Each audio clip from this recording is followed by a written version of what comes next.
السلام علیکم خواتین و حضرات۔ آج مرزا غالب کی جو غزل ہمارے سامنے ہے اس کا پہلا شعر ہے: دوست غمخواری میں میری سعی فرمائیں گے کیا، زخم کے بھرنے تلک ناخن نہ بڑھائیں گے کیا۔ غمخواری کہتے ہیں ہمدردی کو، اور سعی کہتے ہیں کوشش کو یا مدد کرنے کو۔ مرزا کہتے ہیں کہ دوست اور ہمدرد میرا غم کھانے کے سلسلے میں کیا کر سکتے ہیں؟ ان کے بس میں زیادہ سے زیادہ یہ ہے کہ میرے ناخن کٹوا دیں تاکہ میں اپنے زخم نہ چھیل سکوں، لیکن یہ تو سوچئے کہ جب تک میرے زخم بھرنے لگیں گے اس وقت تک ناخن نہ بڑھ جائیں گے، اور زخموں کے بھرنے سے پہلے پہلے میں انہیں دوبارہ نہیں چھیڑ ڈالوں گا۔ مطلب یہ ہے کہ جنون عشق میں علاج کی کوئی بھی تدبیر کی جائے اسے آخری نہیں سمجھا جا سکتا۔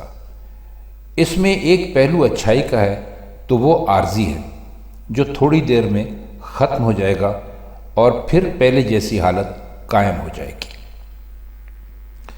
دوسرا شعر دیکھیے، اس میں اپنے محبوب سے خطاب کر رہے ہیں کہ بے نیازی حد سے گزری بندہ پرور کب تلک، ہم کہیں گے حال دل اور آپ فرمائیں گے کیا۔ بے نیازی کا مطلب ہوتا ہے لاپرواہی یا بے پرواہی، اور بندہ پرور کہا جاتا ہے ان لوگوں کو جن کو اپنے سے بڑا سمجھا جاتا ہے یا خاص سمجھا جاتا ہے۔ ویسے تو بندہ پرور کا مطلب ہوتا ہے آدمیوں کو پالنے والا، لیکن اگر کسی کی بڑائی بیان کی ہو کرنی ہو تو اس کے لیے بندہ پرور استعمال کر لیتے ہیں۔ تو وہ کہہ یہ رہے ہیں کہ جناب آپ کی بے نیازی اور بے پرواہی حد سے گزر گئی ہے، کچھ سمجھ میں نہیں آتا کہ یہ سلسلہ کب تک چلے گا۔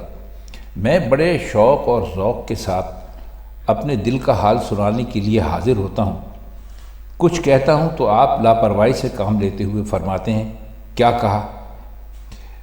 شعر کا جو پہلو بطور خاص قابل توجہ ہے وہ یہ ہے کہ جب کوئی شخص کسی کو درد بھری داستان سنانے لگے اور سننے والا کہہ دے کہ کیا کہا، تو درد مند کے بیان میں وہ اثر اور وہ گہرائی باقی نہیں رہتی جو اس داستان کے لیے ضروری ہے۔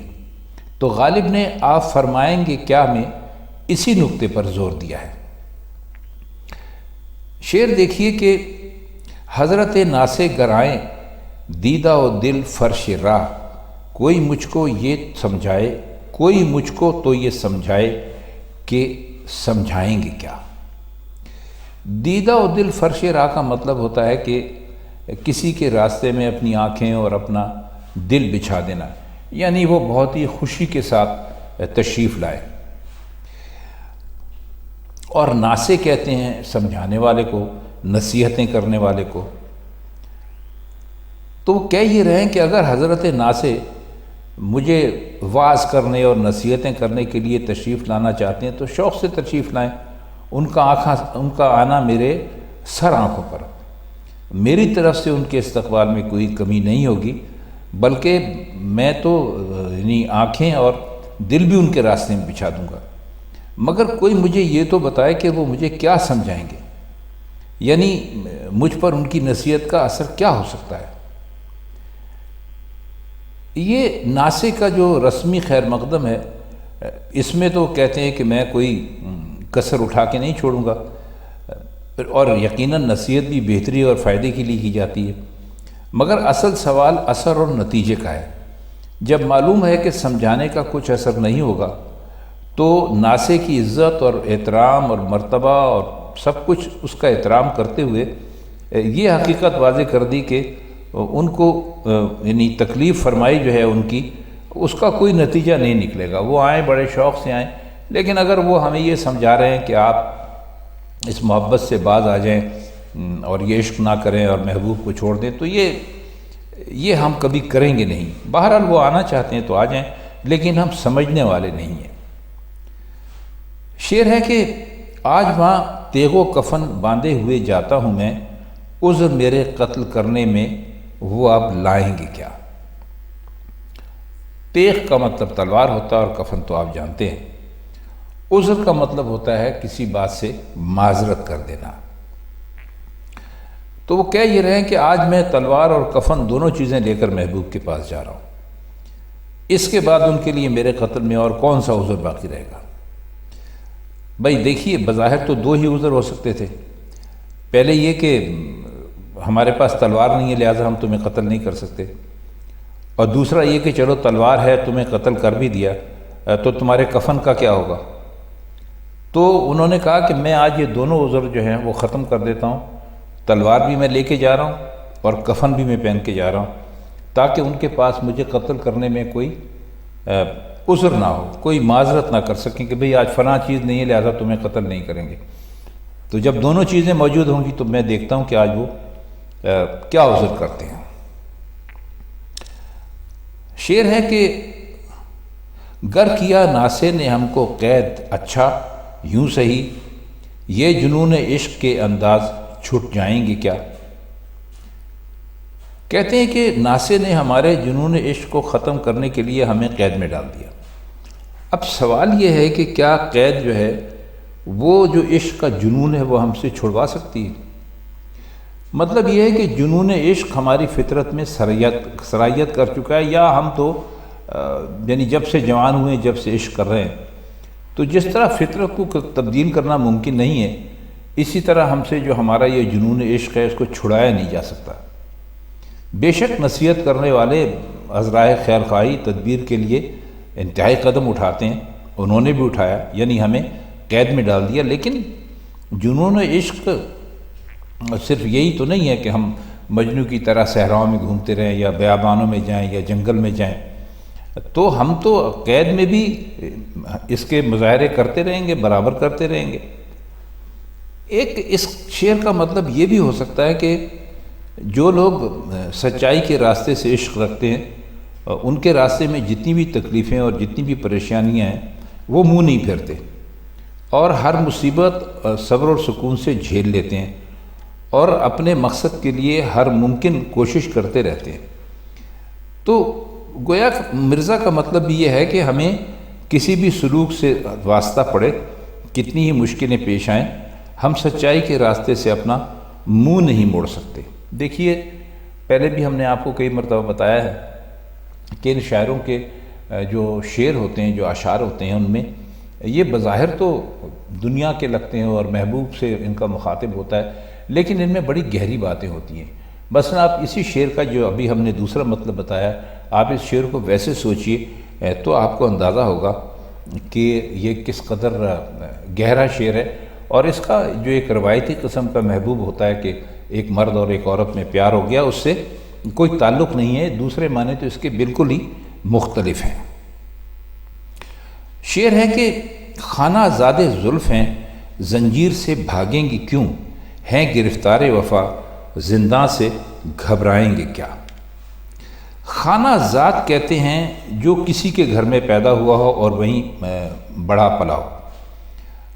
اس کا مطلب یہ سمجھ لیجیے کہ کوئی کسی کے گھر سے ایک خاص تعلق رکھتا ہو، اور یہ پرانے زمانے میں ہوتا تھا کہ دادا نوکر ہوا، پھر اس کی اولاد ہوئی، باپ ہوا، پھر اس کے بعد اس کا بیٹا ہوا، تو وہ سب اسی گھر میں پلتے تھے، ان کو خانہ زاد کہا جاتا تھا۔ خانہ زاد مطلب ہے کہ کسی غیر کے گھر میں مالک ہو، جاگیردار ہے، بادشاہ ہے، نواب ہے، راجہ ہے، کچھ بھی ہے، اس کے گھر میں جو لوگ پیدا ہوتے تھے اور بڑھتے پلتے تھے ان کو خانہ زاد کہتے تھے۔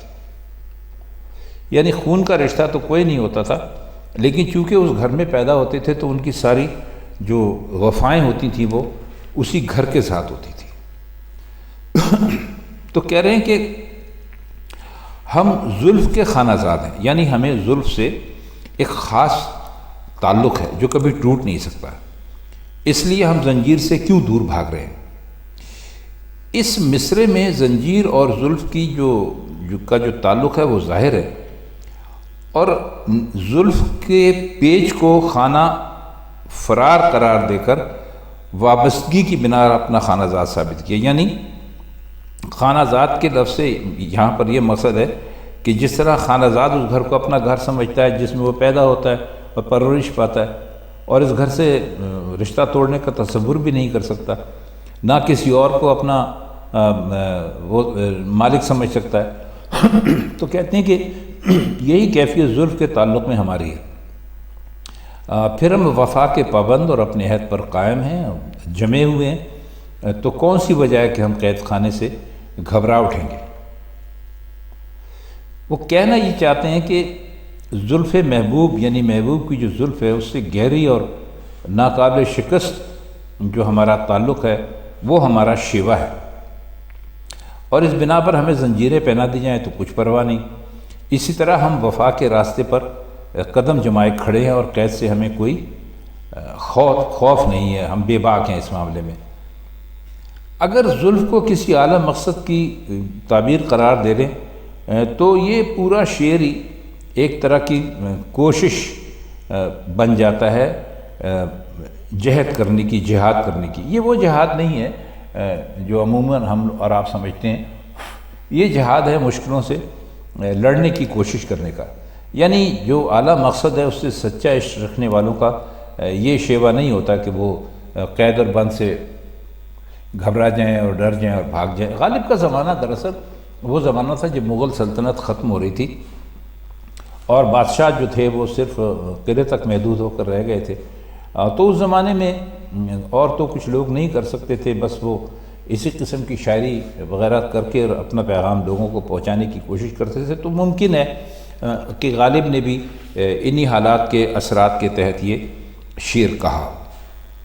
اس کا آخری شعر ہے اب اس معمورہ میں قحط غم الفت اسد، ہم نے یہ مانا کہ دلی میں رہیں گے کھائیں کیا، ہم نے یہ مانا کہ دلی میں رہیں گے کھائیں گے کیا۔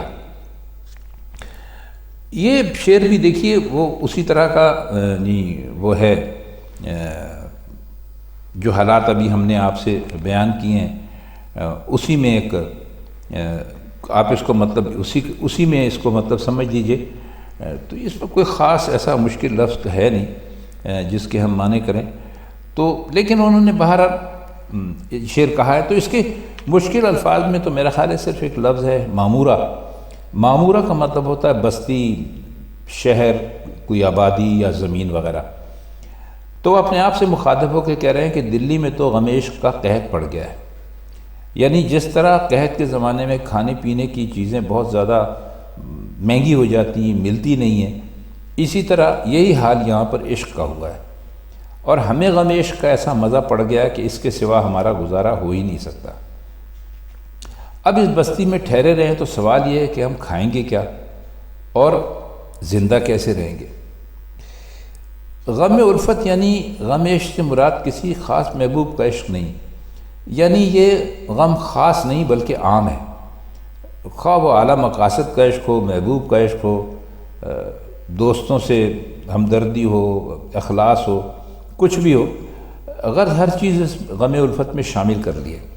ظاہر ہے کہ اب جس بستی میں عشق نہیں ملے گا، محبت نہیں ہوگی، جو انسانیت اور انسانوں سے جس کی توقع ہوتی ہے، جس سے امید ہوتی ہے اور جو ایک آدمی میں ہونی چاہیے، تو وہاں رہ کر ہمارا گزارا کس طرح ہوگا۔